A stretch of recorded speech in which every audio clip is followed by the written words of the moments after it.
Thank you for tuning in to All Things Real Estate. Once again, here are your hosts, Brad Avergon and Gary Kelly. Welcome back to the second half of All Things Real Estate. I'm Gary Kelly, and I'm joined by Brad Avergon. And last time I heard, Brad was going to be dipped into the witch's brew. I certainly hope not. I certainly hope not. Things are scary enough. We don't need to add that to the mortgage financing and the real estate world. That can be a little bit easier if people do the right things. Don't you think, Gary? We were talking about how people oftentimes are frightened, scared of real estate. And it is the largest transaction that many people will do in their lifetime. And I think it makes sense to have some apprehension, but I don't think that apprehension should lead to a lack of activity, provided that the activity is well thought out and well planned. Yeah. So if you want to do something, that's great, but let's talk about what that is and put together a plan for that. Well, and let's talk about the fear for a minute, because you brought up in the first segment of the show, you brought up, that people have the news on and there's what's going on with the world and all this other stuff. And if you watch the news, I'm sure you can find something scary about everything you could possibly think of. If you eat this, you could die. If you walk down the street, you could be hit by a car. There is so much anxiety provoking information being thrown at you. The best advice you gave is turn the television off and just focus on the things that you can control. And one of the things you can control is your actions if you're getting ready to either purchase or sell real estate. If you're looking to sell real estate, the example you used was great. This woman had set herself up with a timeline that was unreasonable and created tremendous amounts of anxiety and pressure needlessly.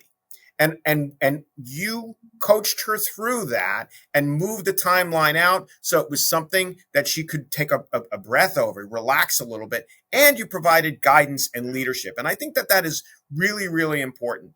I check in with her monthly to make sure that she's making progress. I don't want you to think that we just, did a soul puke all over her situation. We gave her specific pointers, and we're going to go back and check in and see how she's doing. And not to beat her up, but to help keep her on track. No, absolutely. And I think that part that's what I want to talk about for a second.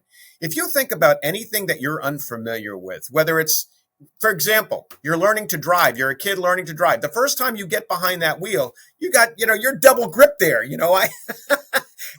That's scary. If you're going into surgery, that's scary because you're unfamiliar with these things. But the thing is, if you get the right people around you who do it day in and day out, like you, like Sue, like me, you can feel at ease. You can relax a little bit because these folks do it. And if we do our jobs correctly, we're going to coach them through. We're going to take some of that anxiety away. So it doesn't have to be this stressful process. Build the right team and listen to their advice and take the right action steps along the way. And it doesn't have to be scary. Brad, I said in the earlier comments that, there are things in real estate that can be scary, that you don't know the result of. You put an offer in. When people put in an offer, we say to them, don't expect to sleep tonight. Regardless of the outcome, if you get the house, great. If you don't get the house, great. But you're not going to sleep. You're going to be all excited or nervous, whatever. There's a lot of unknowns that can let people legitimately get anxious, but they don't have to get to be, they don't have to be disabled by it. They don't have to be frozen by it. And that's where we can help. I agree. I think that one of the things that right now people talk about is first-time home buyers. And I think that first-time home buyers are unique. And I think that people that are downsizing and haven't done that in a while are also unique in the sense that they may need a mortgage. And the question comes up, what can I buy with a very low down payment? And, Brad, you must get that question all the time. I do.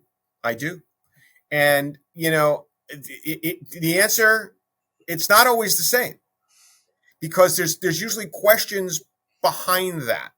How did they? What makes them want to put a low down payment? Is because they want to buy a fixer upper and they need the funds after it? Is it they've only got that kind of money? What have they been paying so far? You know, there's so much information that comes into the good advice or the guidance that I try to give folks, to help guide them, that it's really important. And sometimes if they say, look, what can I buy? And it's a very small down payment and they can't afford what they want. Well, we have a discussion. How long would it take you to get to this place? It doesn't have to happen today. It can happen tomorrow. As long as we have a plan, we can get there. The other thing that's been scaring people, obviously, is interest rates. They're frightened. They're really, really scared that interest rates are, it's going to choke them out. They're not going to be able to afford a property, and they're going to end up going bankrupt if they buy a home. Well, again, I understand the fear of that, but the fear comes from not knowing. So if we sit down and we look at what a monthly payment is going to be, and we look at your paycheck, and we look at the likelihood that you're going to be able to continue in your job, we can come up with a plan that's going to work. And sometimes it means delaying that purchase, or sometimes it means you can make that purchase. We launched a program. I'm very proud of this program. I participated in its creation.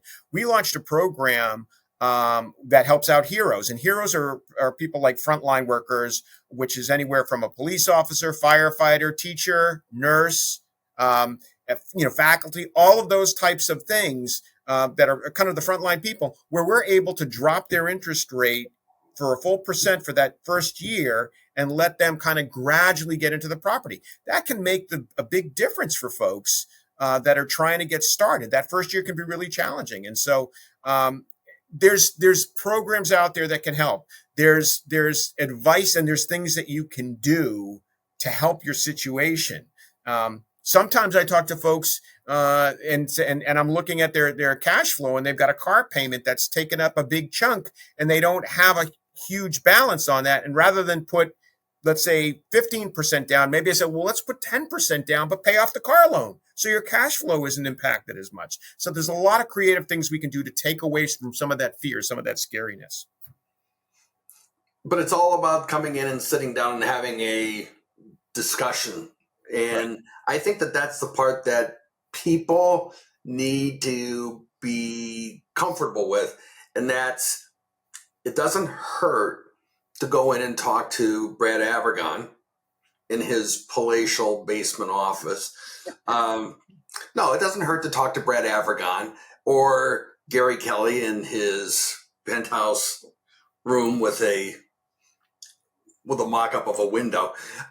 We both have offices. We both have places they can go. But, be open, be candid, be comfortable. We don't hurt people. If someone comes in and says, can you sell my house? The answer is yes.